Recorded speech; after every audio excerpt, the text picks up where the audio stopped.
পাক সাল্লাল্লাহু আলাইহি ওয়াসাল্লামের মেরাজ কিভাবে হয়েছিল। নবীজি সাল্লাল্লাহু আলাইহি ওয়াসাল্লামের বয়স যখন 51 বছর,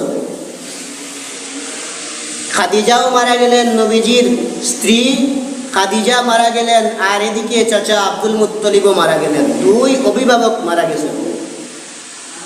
নবীজির মনে বড় ব্যথা, নবীজির মনে কষ্ট।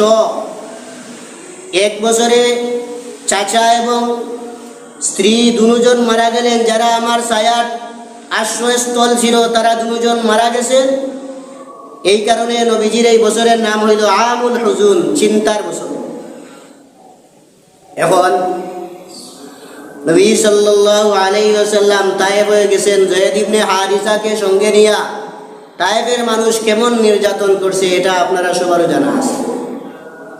শহরের বাচ্চাদেরকে লিলিয়ে দিয়েছিল, তোমরা পাথর মারো, মুহাম্মদ পাগল। তিন মুরব্বী তিনটি কথা বলেছিল।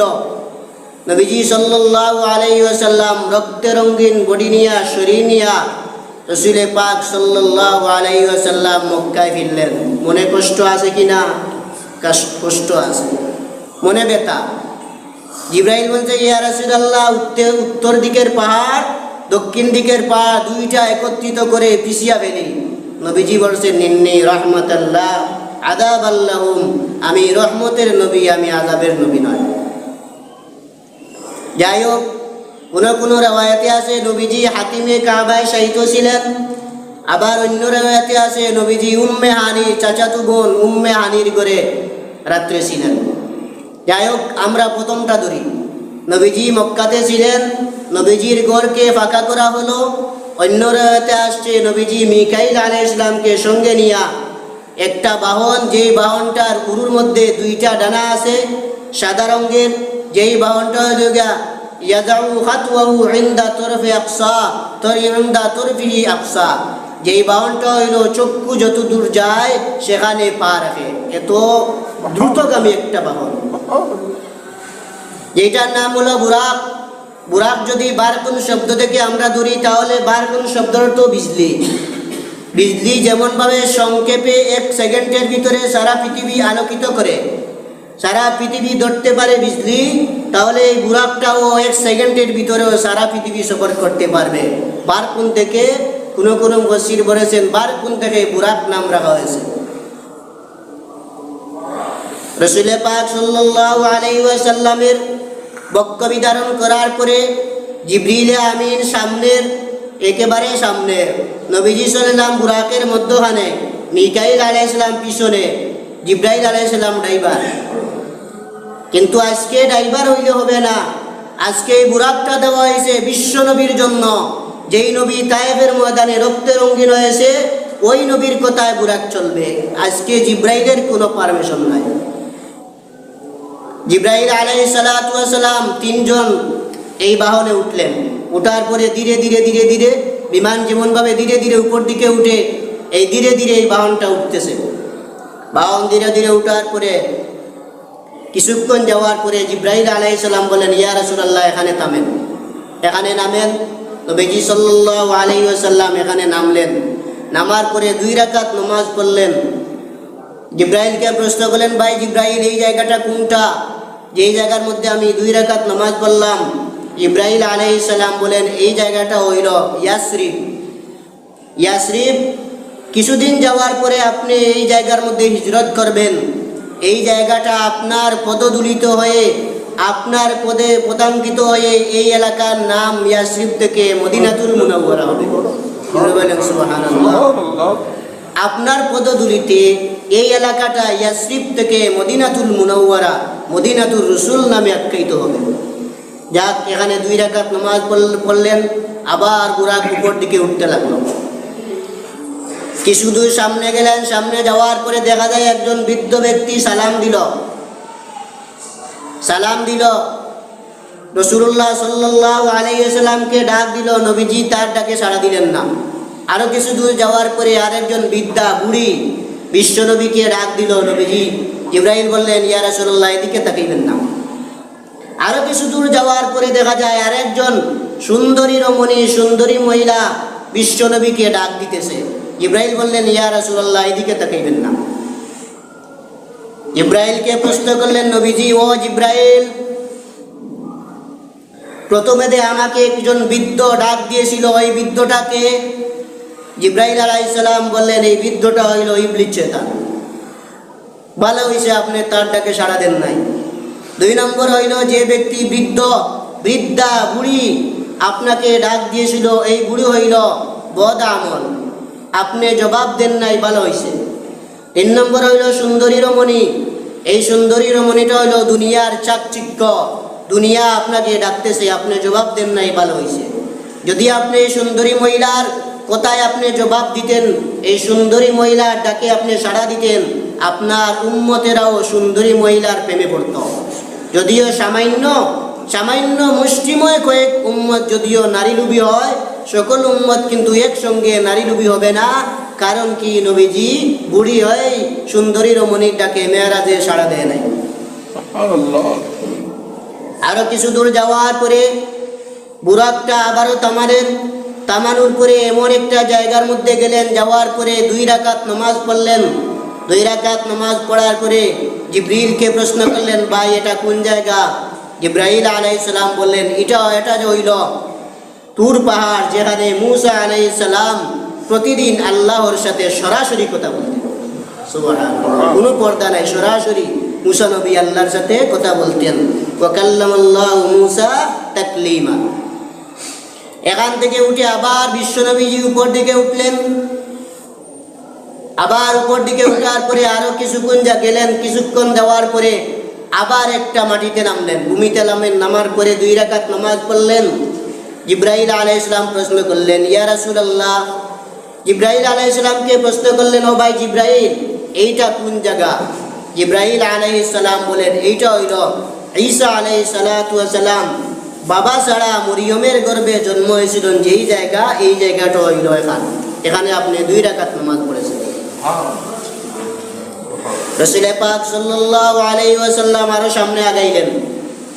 আরো সামনে যাওয়ার পরে কিছুক্ষণ যাওয়ার পরে একজন মানুষ সালাম দিল, আসসালামু আলাইকা ইয়া নবিয়াল্লাহ। আরো কিছুক্ষণ যাওয়ার পরে আরেকজন সালাম দিল, আসসালামু আলাইকা ইয়া আউয়াল।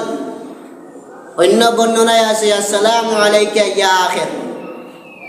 অন্য বর্ণনায় আছে আরেকজন সালাম দিয়েছিল, আসসালামু আলাইকা ইয়া হাশির। এই 3টা বাক্য দ্বারা সালাম দিলেন।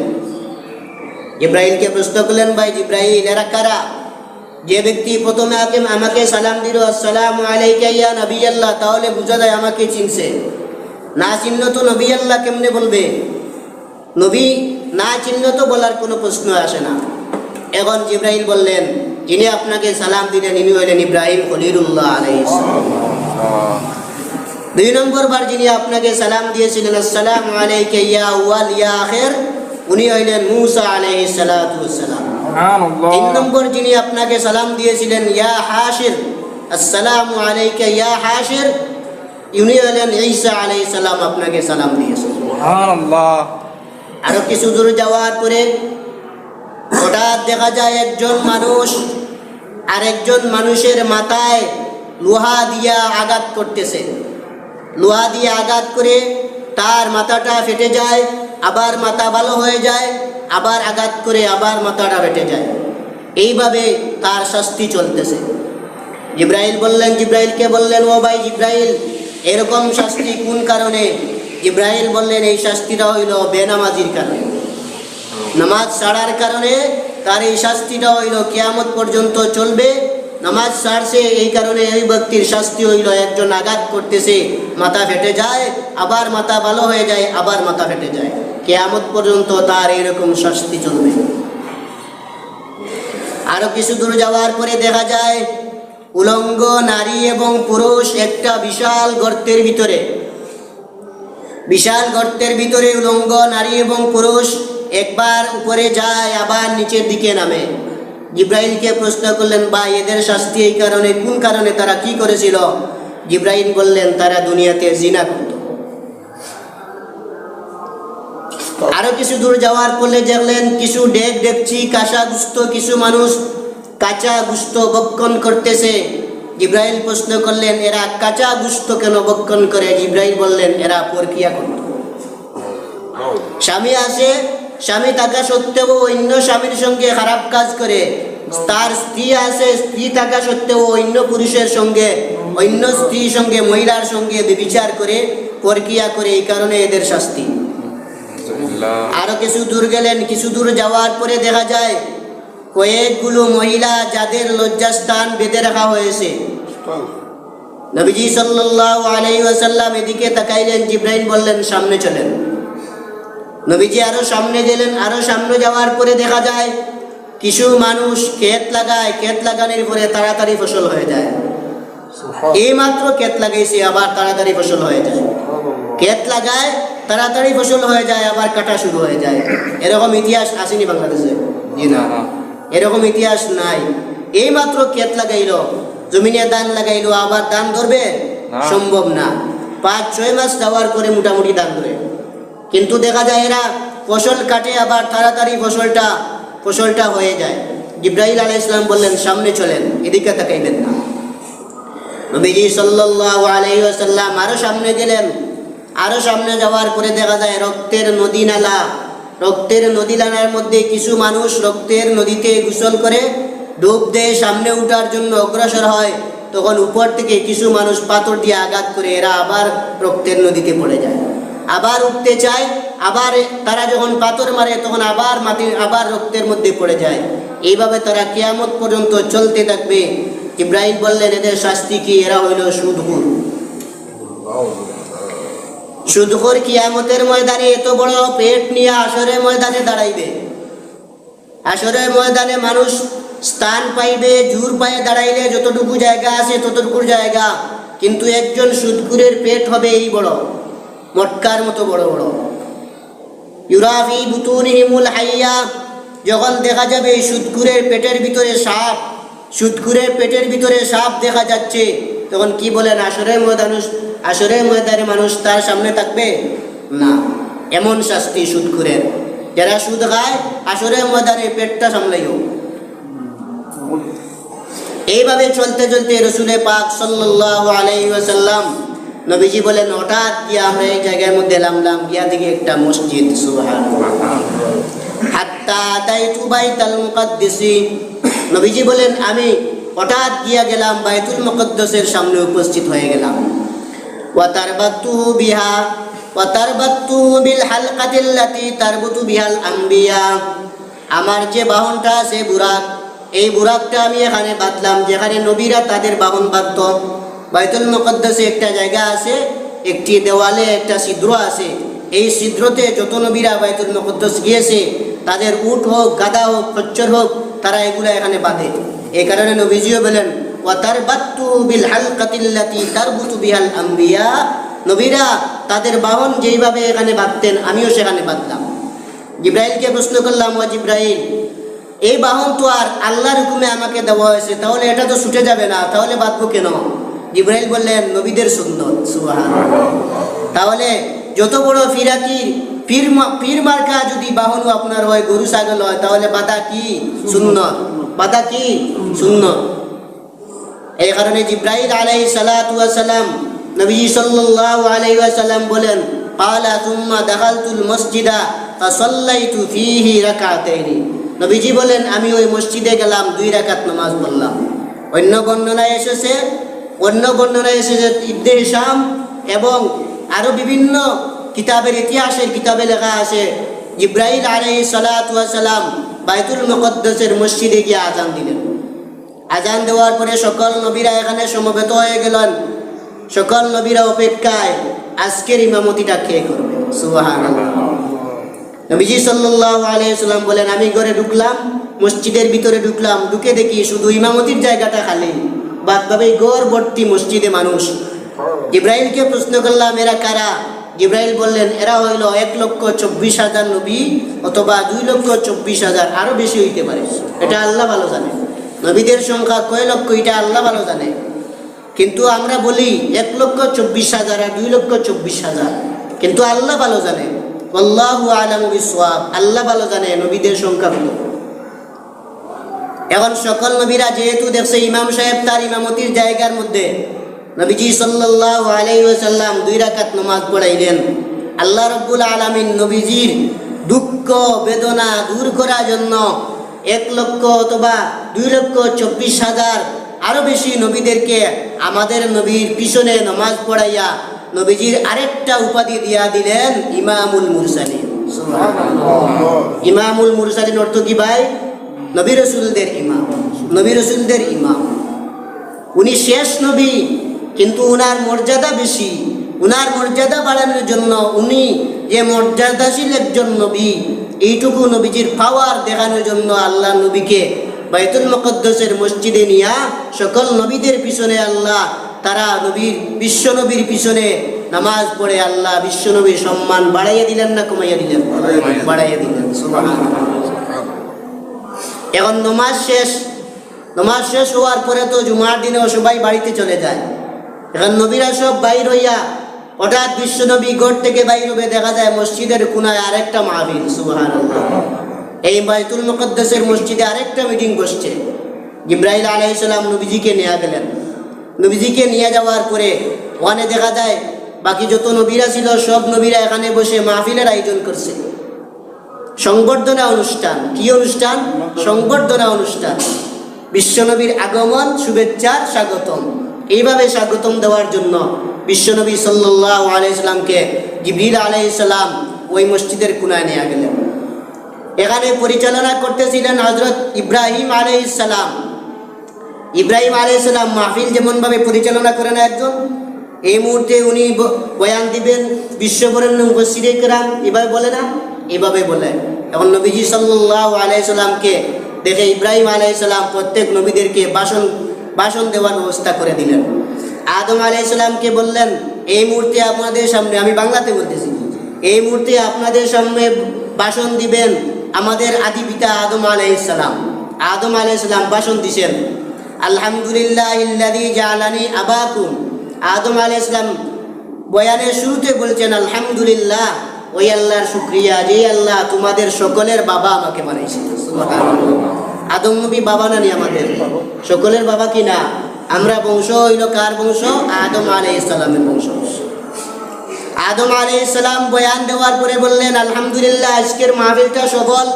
আমার এমন একজন শ্রেষ্ঠ সন্তান, যেই সন্তানের কারণে গোটা কায়নাত ধন্য হয়েছে, যেই সন্তানের পদধূলিতে পৃথিবী ধন্য হয়েছে, উনি আপনাদের সামনে আগমন করেছেন। উনি সর্বশেষে সমাপনী বক্তব্য রাখবেন। আদম আলাইহিস সালাম বলছেন। তারপরে আবার মুসা আলাইহিস সালাম বয়ান দিলেন। এইভাবে নবীরা বয়ান দিছে। বয়ান দেওয়ার পরে সর্বশেষে বয়ানটা কার? বিশ্বনবী সাল্লাল্লাহু আলাইহি ওয়াসাল্লাম প্রধান অতিথি। রাসূল পাক সাল্লাল্লাহু আলাইহি ওয়াসাল্লাম শেষ ভাষণটা খুব সুন্দর করে ভাষণ দিলেন। ইব্রাহিম খলিলুল্লাহ আলাইহিস সালাম সকল নবীদেরকে প্রশ্ন করলেন, আপনারা বলেন বিশ্বনবীর বয়ানটা সুন্দর হয় কি নাই? প্রধান অতিথি মাহফিলে আসার পরে আমাদের এলাকার মানুষও বাজারে গল্প করে আজকের বয়ানটা সুন্দর হয়েছে। বয়ানটা কি হয়েছে? সুন্দর হয়েছে। খুব চমৎকার আলোচনা করছে বক্তা। এইভাবে ইব্রাহিম আলাইহিস সালাম আদম আলাইহিস সালাম বললেন, আপনারা বলেন আমার এই সন্তানের ভাষণটা কেমন হয়েছে? সকল নবীরা বলে আমাদের চাইতে সুন্দর ভাষণ হয়েছে। সুবহানাল্লাহ। আদম আলাইহিস সালাম বলেন, আমি ধন্যবাদ জানাই আমার এই সন্তানকে, যে সন্তানের মুখের ভাষা, স্পষ্ট ভাষা, সাবলীল ভাষা, এত সুন্দর ভাষা দিয়া আমার এই ছেলে বয়ান করেছিলেন। এই কারণে তো আল্লাহ তাকে আখেরি নবী বানাইছে, আল্লাহ তাকে সম্মান দিয়েছে। তার ভাষা, সৌন্দর্যতা, চরিত্র, মাধুর্য সব কিছু আমাদের চাইতে দেখা যায় অনেক ভালো। এই কারণে আল্লাহ আমাদের চাইতে আমাদের সন্তানকে কি বানাইছে? শ্রেষ্ঠ নবী বানাইছে। আমাদের নবী হইলেন শ্রেষ্ঠ নবী, আমরা উম্মত হইলাম শ্রেষ্ঠ নবীর শ্রেষ্ঠ উম্মত। এখন নবীজি সাল্লাল্লাহু আলাইহি ওয়াসাল্লাম বলেন, তুম্মা খারাজতু ফাজাআনি জিবরাইলু বিনাইম মিন খামরিন ওয়া ইনাইম মিন লবনিন ফাখতারতুল লবনা। বাইরে হয়ে যাওয়ার পরে জিবরাইল আলাইহিস সালাতু ওয়াস সালাম আমার কাছে 2টা পাত্র আনলেন। একটা পাত্রের মধ্যে হইল দুধ, আরেকটা পাত্রের মধ্যে হইল গিয়া মদ। ফাখতারতুল লবনা, আমি দুধ পছন্দ করলাম। জিবরাইল আলাইহিস সালাম বললেন, ফাখতারতুল ফিতরতা, আপনি ফিতরতকে পছন্দ করেছেন। জিবরাইল আলাইহিস সালাতু ওয়াস সালাম যখন দুইটা পাত্র এনে দিলেন, বিশ্বনবী সাল্লাল্লাহু আলাইহি ওয়াসাল্লাম দুধ গ্রহণ করলেন। দুধ আর মদ যদি থাকে তাহলে আমরা কোনটা গ্রহণ করব? দুধ। কিন্তু আমরা তো আগে বলবো যে মদটা খাইয়া দেখি কেমন মজা। নবীজি দুধ গ্রহণ করছেন। এখন রাসূল পাক সাল্লাল্লাহু আলাইহি ওয়াসাল্লাম ফারাজা বিলা সামাই দুনিয়া। আমরা তো সবাই জানি যে নবীজি শুধুমাত্র বুরাক দ্বারা সওয়ার হয়েছেন, জি না। তাফসীরে রুহুল মাআনি সুবহানাল্লাযী আসরা বিআবদিহি এই আয়াতের তাফসীরে আনছেন। তাফসীরে রুহুল মাআনিতে নবীজি সাল্লাল্লাহু আলাইহি ওয়াসাল্লাম 5টি বাহন দিয়া মেরাজ করেছেন। কয়টা? 5টা। এক নম্বরটা হইল বুরাক, 2 নম্বরটা হইল একটা সিঁড়ি, 3 নম্বর হইল আজনিহাতুল মালাইকা ফেরেশতাদের ডানা, 4 নম্বর হইল জানাহু জিবরাইল আলাইহিস সালামের ডানা, 5 নম্বরটা হইল রাফরা। এখন এই রুহুল মাআনিতে ব্যাখ্যা করেছেন মক্কা থেকে বাইতুল মুকদ্দাস পর্যন্ত নবীজি বুরাকের উপরে ছিলেন। বাইতুল মুকদ্দাস থেকে নিয়ে প্রথম আসমান পর্যন্ত নবীজি সাল্লাল্লাহু আলাইহি ওয়াসাল্লাম সিঁড়িতে আরোহণ করেছিলেন। প্রথম আসমান থেকে নিয়ে 7ম আসমান পর্যন্ত নবীজি সাল্লাল্লাহু আলাইহি ওয়াসাল্লাম জিবরাইল ফেরেশতাদের ডানার উপরে ভর দিয়া উনি ভ্রমণ করেছিলেন। 7ম আকাশ থেকে নিয়ে সিদরাতুল মুনতাহা পর্যন্ত জিবরাইলের ডানা দিয়া, আর সিদরাতুল মুনতাহা থেকে নিয়ে আরশে আযীম জান্নাত দুজক পরিবেশন করেছিলেন, ওইটার নাম ছিল রাফরা। রাসূল পাক সাল্লাল্লাহু আলাইহি ওয়াসাল্লাম বলেন, আমি এবং ফেরেশতা আমাদের বাহন পরিবর্তন করলাম। বাহন পরিবর্তন করিয়া একটা সিঁড়ির মতো একটা বাহন, এই বাহনে আমরা উঠলাম। ফারাজাবি ইলা সামাই দুনিয়া হাত্তা ইয়াতি সামা আদ দুনিয়া। নবীজি সাল্লাল্লাহু আলাইহি ওয়াসাল্লাম বলেন, প্রথম আসমানে আমরা আসলাম। প্রথম আসমানে আসার পরে ফাস্তাফতাহা, প্রথম আসমানে জিবরাইল আলাইহিস সালাতু ওয়াসালাম গেলেন, দেওয়ার পরে দরজা খোলা হলো। প্রথম আসমানের একজন ফেরেশতা ছিলেন রক্ষক ফেরেশতা, ওনার নাম ইসমাইল ফেরেশতা। ওই ইসমাইল ফেরেশতার অধীনে 12,000 ফেরেশতা থাকে, আর ওই 12,000 ফেরেশতার অধীনে 1,00,000 ফেরেশতা থাকে। সুবহানাল্লাহ। এখন জিবরাইল আলাইহিস সালাতু ওয়াসালাম নবীজিকে নিয়া প্রথম আসমানে গেলেন। ফাস্তাফতাহা, দরজা খোলা হলো। ওয়াকিলা মান হাদা, প্রশ্ন করা হলো আপনি কে? উনি উত্তর দিলেন জিবরাইল, আমি হইলাম জিবরাইল। ওয়াকিলা ওয়া মান মাআকা, আপনার সঙ্গে আবার কে? ক্বালা মুহাম্মাদুন, আমার সঙ্গে হইল মুহাম্মদ সাল্লাল্লাহু আলাইহি ওয়াসাল্লাম। আমার সঙ্গে উনি হইলেন মুহাম্মদ সাল্লাল্লাহু আলাইহি ওয়াসাল্লাম। আবার রক্ষক ফেরেশতা প্রশ্ন করলেন, ওয়াকিলা কাদ উরসিলা ইলাইহি, উনাকে কি এখানে আসার জন্য আল্লাহ পাঠাইছে? তখন জিবরাইল বললেন, ক্বালা নাম, জি আল্লাহ পাঠাইছে। সুবহানাল্লাহ।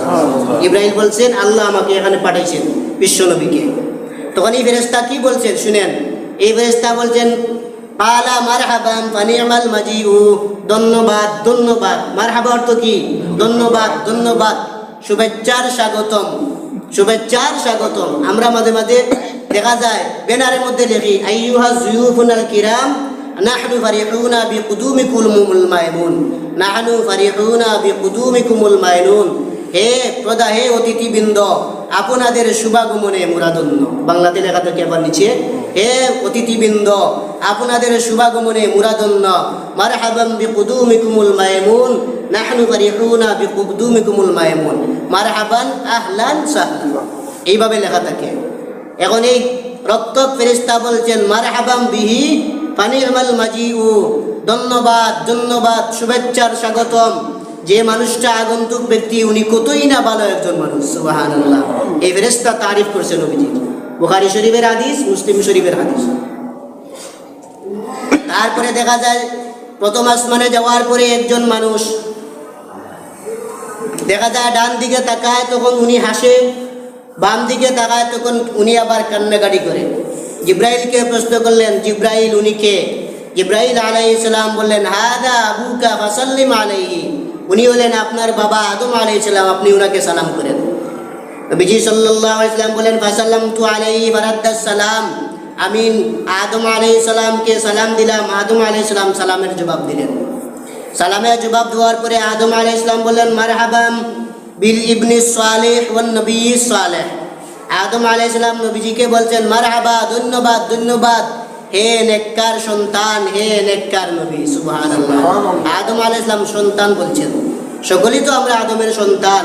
আদম আলাইহিস সালাম বলছেন মারহাবাম বিহি, মারহাবাম বিল ইবনি সালেহ ওয়ান নবী সালেহ, ধন্যবাদ নেককার নবী, ধন্যবাদ নেককার ছেলে।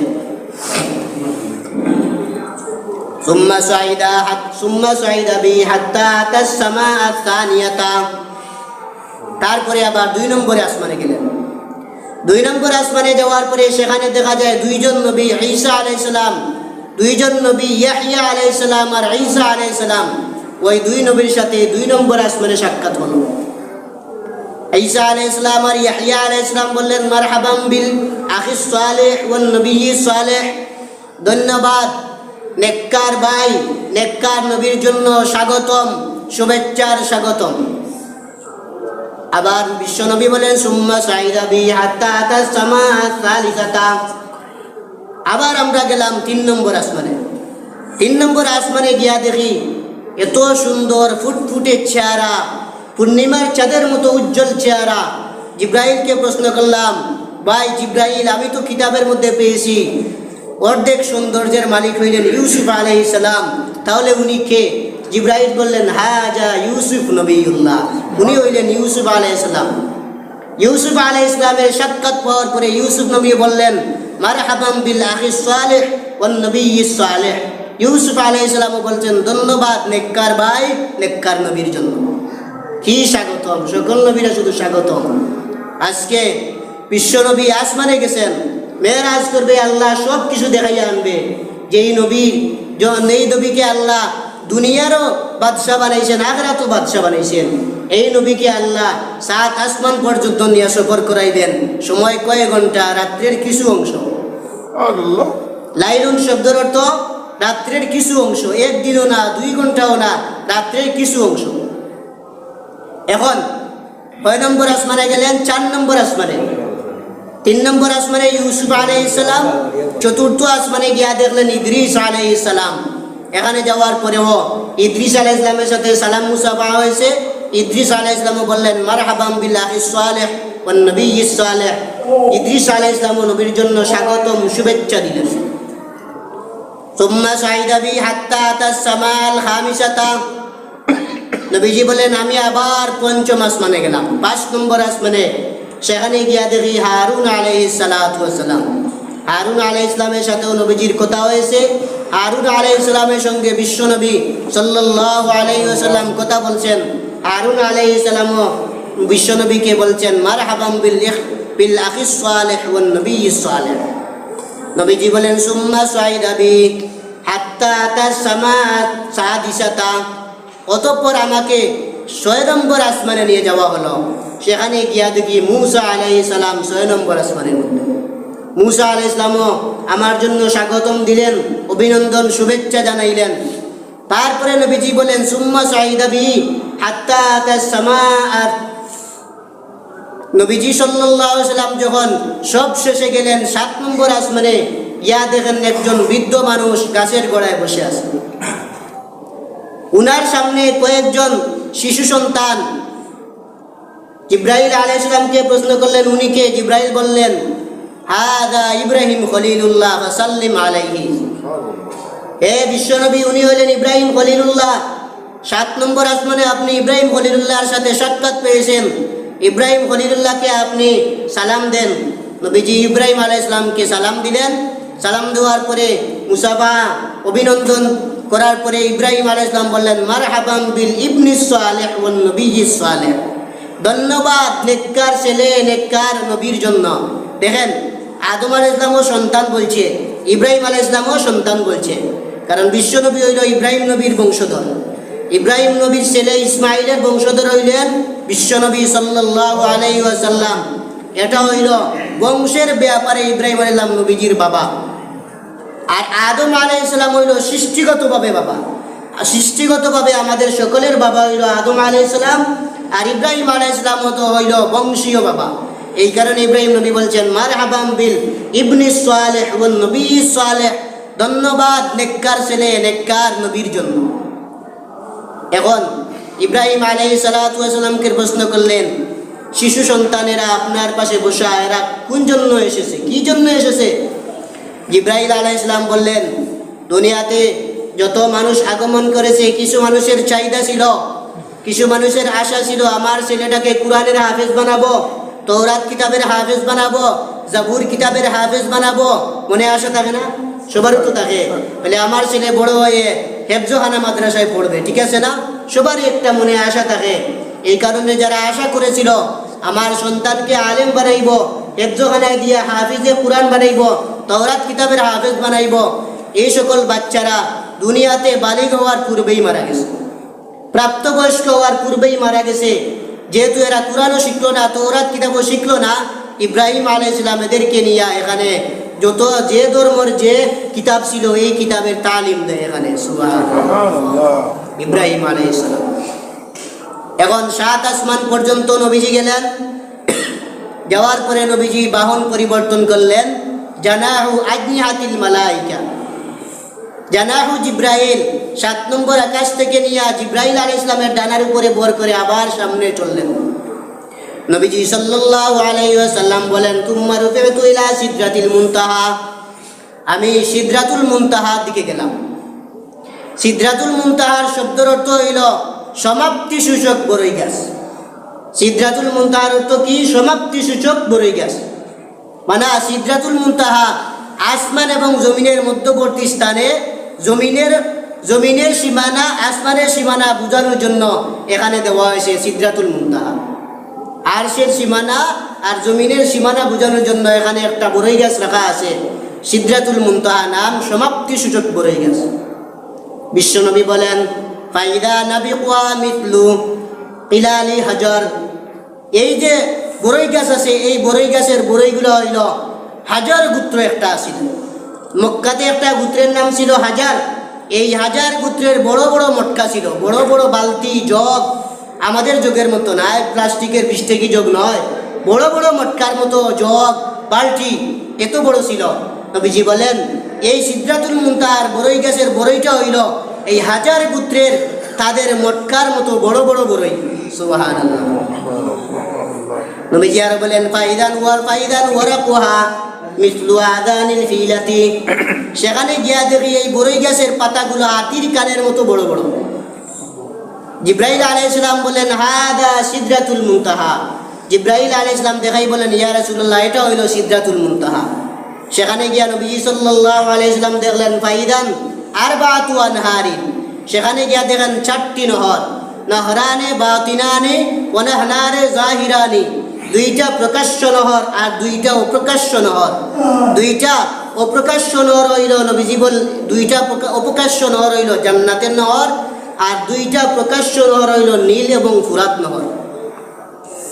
এখন রাসূলুল্লাহ সাল্লাল্লাহু আলাইহি সাল্লাম সিদরাতুল মুনতাহা পর্যন্ত গেলেন। কোন আলেম বলে নবীজি সাল্লাল্লাহু আলাইহি সাল্লাম জিব্রাইল আলাইহিস সালাম আর সামনে যেতে পারেন নাই, আল্লাহর নূরে তাজাল্লি। মিথ্যা কথা। কতগুলা যে হাদিস বানাইছে এরা, মৃত্যুকেরা হাদিস যে কতগুলা বানাইছে। মৃত্যুকেরা মুফাসসিকা মুকাফফারা, এরা ফাসিক মৃত্যুক মুকাফফারাও আছে। এর কারণে কিতাবের মধ্যে লেখা, মুসলিম শরীফের ব্যাখ্যাত আছে যে বেদাত 2 প্রকার, বেদাতে মুফাসসিকা, বেদাতে মুকাফফারা। যারা বেদাতে মুফাসসিকা তারা বলে আমরা তো মিথ্যা কথা বলি নবীর শান বাড়ানোর জন্য। কি বলে? মিথ্যা কথা বলে নবীর শান বাড়ানোর জন্য। আপনারা কি বলেন? নবীর শান বাড়বে, আল্লাহর শান বাড়বে। মিথ্যা কথা বলিয়া কোনো মানুষের শান বাড়বে না। এই কারণে তারা বলে আমরা তো মিথ্যা কথা বলি নবীর শান বাড়ানোর জন্য। এই কারণে এদের নাম দেওয়া হয়েছে বেদাতে মুফাসসিকা। বেশিরভাগ এরা শিয়া এবং খারিজি। এখন এইগুলো মিথ্যা কথা। জিব্রাইল আলাইহিস সালাতু ওয়াস সালামের ডানা দিয়া বিশ্বনবী সাল্লাল্লাহু আলাইহি সাল্লাম তারপরে যখন সিদরাতুল মুনতাহা পর্যন্ত গেছেন, তারপরে আবার বাহন পরিবর্তন করলেন। বাহন পরিবর্তন করার পরে আমি বলেছিলাম 5 নম্বর বাহনের নাম রাফরাফ। এখন নবীজি সাল্লাল্লাহু আলাইহি সাল্লাম এই রাফরাফ নামক বাহনের উপরে উঠলেন। বাহনের উপরে উঠার পরে রাসূলে পাক সাল্লাল্লাহু আলাইহি সাল্লাম এমন একটা স্থানের মধ্যে গেলেন যেখানে গিয়া দেখা যায় কট কট কট কট কাঠ টুকরা যেমনভাবে ছিদ্র করার জন্য আঘাত করে কট কট কট কট আওয়াজ। নবীজি সাল্লাল্লাহু আলাইহি সাল্লাম প্রশ্ন করলেন, জিব্রাইল এই কটকটটা কিসের আওয়াজ? বললেন শরীফুল আকলাম, কলমের আওয়াজ। সুবহানাল্লাহ, কলমের আওয়াজ। এখানে কলমের আওয়াজ কি? জিব্রাইল আলাইহিস সালাম বলেন কলম মানুষের ভাগ্য লিখতে আসে। সুবহানাল্লাহ। নবীজি বলেছেন আউয়ালু মা খালাকাল্লাহু আল কলম, আল্লাহ সর্বপ্রথম দুনিয়াতে কলম সৃষ্টি করেছেন। অন্য মওযু হাদিস, অন্য জয়ীফ হাদিসে আছে আউয়ালু মা খালাকাল্লাহু নূরি, নবীজি বলেছেন আমার নূর সর্বপ্রথম সৃষ্টি করা হয়েছিল। তারা নবীকে নূর বুঝাইবার জন্য এরা জয়ীফ হাদিস আনিয়া ধরিলেন। সহি আছে, সহি জায়গাতে আছে, জয়ীফ আনার দরকার আছে। যে জায়গার মধ্যে সহি আছে, শুদ্ধ হাদিস আছে, একেবারে নির্ভেজাল হাদিস আছে, এখানে তারা জয়ীফ দুর্বল বর্ণনা এনে তারা নবীকে কি বুঝাইতে চায়? নবী নূরের তৈরি। তাহলে আমরা হাদিস বুঝলাম আউয়ালু মা খালাকাল্লাহুল আল কলম, সর্বপ্রথম সৃষ্টি করা হয়েছে কলম। এই কলমটাকে যখন আল্লাহ বলছেন কলম উক্তুব, কলম বলল মা তাকতুবু। আল্লাহ যখন কলম তৈরি করছেন কলমকে বললেন উক্তুব, কলম বলল ইয়া আল্লাহ মা তাকতুবু, আমি কি লিখবো? কলম বললেন, আল্লাহ বললেন তুমি লেখো, দুনিয়াতে যত মানুষ আসবে তাদের তকদির ব্যাপারে তুমি লেখো। সর্বপ্রথম আল্লাহ বললেন কলম তুমি লেখো, বিসমিল্লাহির রহমানির রহিম। কলমকে আল্লাহ কি অর্ডার দিলেন? বললেন কলম তুমি লেখো বিসমিল্লাহির রহমানির রহিম। এখন আল্লাহর বইয়ে কলম যখন বা লেখা শুরু করছে, কলমের ছিদ্র হয়ে গেছে। কলম বইয়ে এমন কম্পন সৃষ্টি শুরু হয়েছে কলমের ভিতরে। আমরা তো বিসমিল্লাহ লিখতেও বই পাই না, বই আছে একটা কলম, যে কলমটা আল্লাহ সর্বপ্রথম বানাইছে, বিসমিল্লাহ লিখতেও বই পাইছে কিনা? এই কারণে এই কলমের আওয়াজ শোনা গেল। তারপরে নবীজি সাল্লাল্লাহু আলাইহি ওয়াসাল্লাম জান্নাতে গেলেন। সুবহানাল্লাহ, জান্নাতে গেছেন। জান্নাতে যাওয়ার পরে গিয়া দেখা যায় জান্নাতের মধ্যে একজন সুন্দরী মহিলা, এত সুন্দরী মহিলা। জিব্রাইলকে প্রশ্ন করলেন ভাই এই মহিলাটা কার?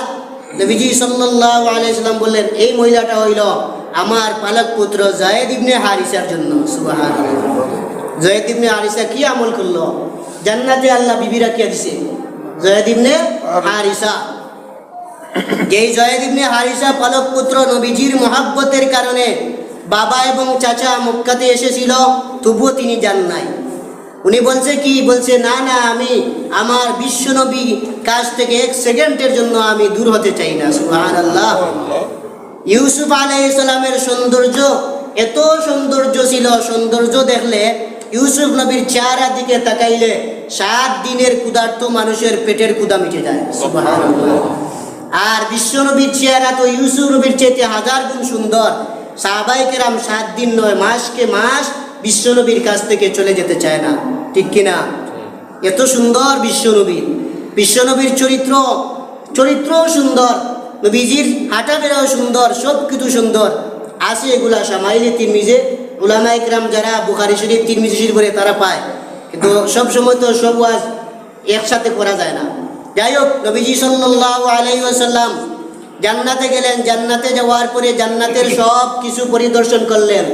জান্নাত দেখার পরে নবীজি বললেন আলহামদুলিল্লাহ, আমার সবাই উম্মত জান্নাতে যেতে পারবে। জান্নাতের এত নাজ নিয়ামত, এত সুন্দর। আদাতু লিবাদিয়াস সালিহিন মা লা আইনুন রাত ওয়ালা উযুনুন সামিআত ওয়ালা খাতারা আলা কলবি বাশার, কল্পনা কেউ করতে পারবে না জান্নাতে আল্লাহ কি দিছে আল্লাহ আপনাদের জন্য, আমাদের জন্য। আল্লাহ জান্নাতে কি তৈরি করছে আপনি আমি কল্পনাও করতে পারবো না।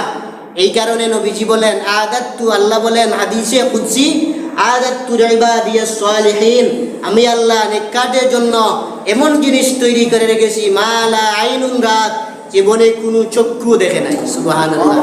জান্নাতের নাজ নিয়ামত আপনারা দেখছেন? দেখি নাই এখনো। মা লা আইনুন রাত ওয়ালা উযুনুন সামিআত, কোনো কানই শুনে নাই জান্নাতে কি আল্লাহ দিবে। নবীজি জান্নাতে প্রবেশ করলেন। জান্নাতে যাওয়ার পরে নাজ নিয়ামত দেখলেন। পরে আবার নবীজি সাল্লাল্লাহু আলাইহি ওয়াসাল্লাম হঠাৎ দেখলেন একটা খরমের পায়ের আওয়াজ। নবীজি সাল্লাল্লাহু আলাইহি ওয়াসাল্লাম মনে মনে ভাবলেন এইটা আওয়াজ আবার কার? প্রশ্ন করলেন জিব্রাইল এই আওয়াজটা কার? জিব্রাইল বললেন এই আওয়াজটা হইল আপনার মসজিদের মুয়াজ্জিন বিলালের। সুবহানাল্লাহ। বিলালের খরমের আওয়াজ নবীজি সেখানে যাওয়ার পরেও পাইছে।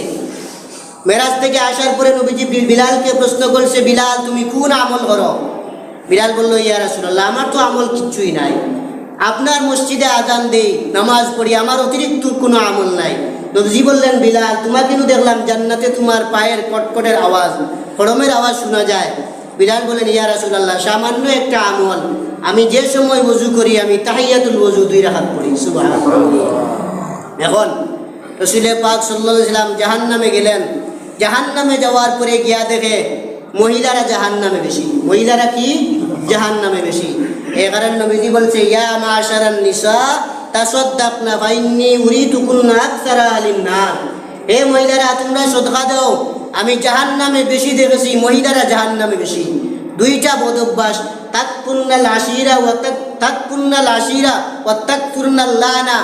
মহিলারা জাহান্নামে 2 কারণে বেশি বেশি মহিলারা অস্বীকার করে, কুফরি কাজ করে, অস্বীকার কাজ করে। বলে এটা স্বামী দিছে না, এটা স্বামী দিছে না, এটা দিয়ে নাই, এটা মুখে দেয় নাই, বেশি বেশি বলে। 2 নম্বর ওয়াতাকতুরুনা লাআনা, বেশি বেশি লানত করে। জামাই কিছু না দিলেই লানত দিয়ে টাটা হরক, এই করক সেই করক। এই 2টা বদ অভ্যাসের কারণে নবীজি দেখেছেন জাহান্নামে মহিলারা বেশি। তারপরে নবীজি সাল্লাল্লাহু আলাইহি ওয়াসাল্লাম আল্লাহর সাথে কথাবার্তা হয়েছে।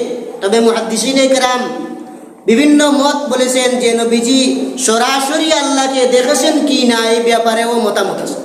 তাহলে আমরা এগুলো আলোচনা করব না। আল্লাহকে দেখছেনও তো দেখেন নাই, তাক এগুলো নাই। রাসূল পাক সাল্লাল্লাহু আলাইহি ওয়াসাল্লাম আল্লাহর সাথে কথাবার্তা বললেন।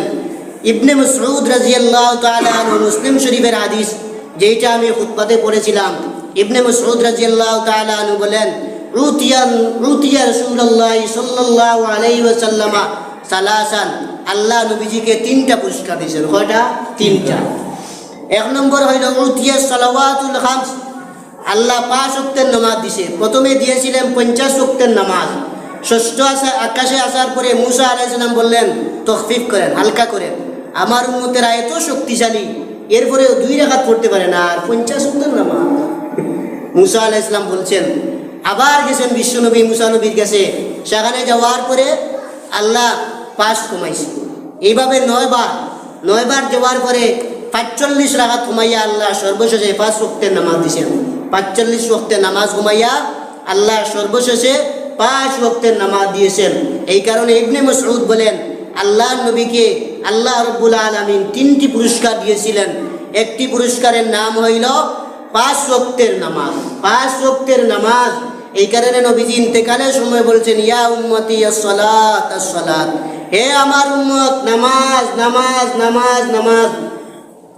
মানুষ মারা যাওয়ার পরে ওসিয়ত করে, তুই এমন জায়গা নিস, তুই এই বিল্ডিং নিস, তুই এই বিল্ডিং নিস। কিন্তু নবীজি উম্মতদেরকে ওসিয়ত করছেন, আস-সালাত আস-সালাত, নামাজ নামাজ। ইবনে মাসউদ বলেন, 2 নম্বর পুরস্কার হইল রাসূল পাক সাল্লাল্লাহু আলাইহি ওয়াসাল্লামকে আল্লাহ 2 নম্বর পুরস্কার দিয়েছেন, উতিয়া খাওয়াতিমু সূরাতিল বাকারা, সূরা বাকারার শেষ 3 আয়াত। সুবহানাল্লাহ। আমানার রাসূলু বিমা উনজিলা ইলাইহি মির রাব্বিহি ওয়াল মুমিনুন। ইবনে মাসউদ বলেন, নবীজিকে আল্লাহ সূরা হাশরের শেষ 3 আয়াত পুরস্কার দিয়েছেন। সুবহানাল্লাহ। এই কারণে কোন কিতাবে আছে, কোন মানুষ যদি সূরা হাশরের শেষ 3 আয়াত পড়ে ডাকাতেও পাবে না, চুরও তার চুরি করতে পারবে না। সুবহানাল্লাহ, কি ফজিলত। ইবনে মাসউদ বলেন, ওয়া গফিরা লিমান লা ইউশরিকু বিল্লাহি মিন উম্মতি শাইআন ওয়াল মুকমিহাত। 3 নম্বর পুরস্কার হইল, আল্লাহর নবীকে আল্লাহ 3 নম্বর পুরস্কার দিয়েছেন, কোন উম্মত যদি আল্লাহর সাথে শরীক না করে, আল্লাহর সাথে যদি শরীক না করে, শিরিক ছাড়া যত গুনাহ আছে আল্লাহ মাফ করে দিবেন। সুবহানাল্লাহ। কয়টি পুরস্কার? 3টি পুরস্কার। 1 নম্বর পুরস্কার 5 ওয়াক্তের নামাজ। 2 নম্বর পুরস্কার সূরা বাকারার শেষ 3 আয়াত। 3 নম্বর পুরস্কার হইল শিরিক ছাড়া যত গুনাহ আছে আল্লাহ মাফ করে দিবেন। সহিহ হাদিস, মুসলিম শরীফের হাদিস। এই কারণে আমরা শুনলাম বিশ্বনবী সাল্লামকে আল্লাহ কতটুকু সম্মান দিলেন, নবীজি রক্তে রঙিন হয়েছেন, আল্লাহ কতটুকু সম্মান দিয়েছে, এগুলো আমরা শুনলাম। আরও রয়েছে অনেকগুলো। কাফেররা বলছে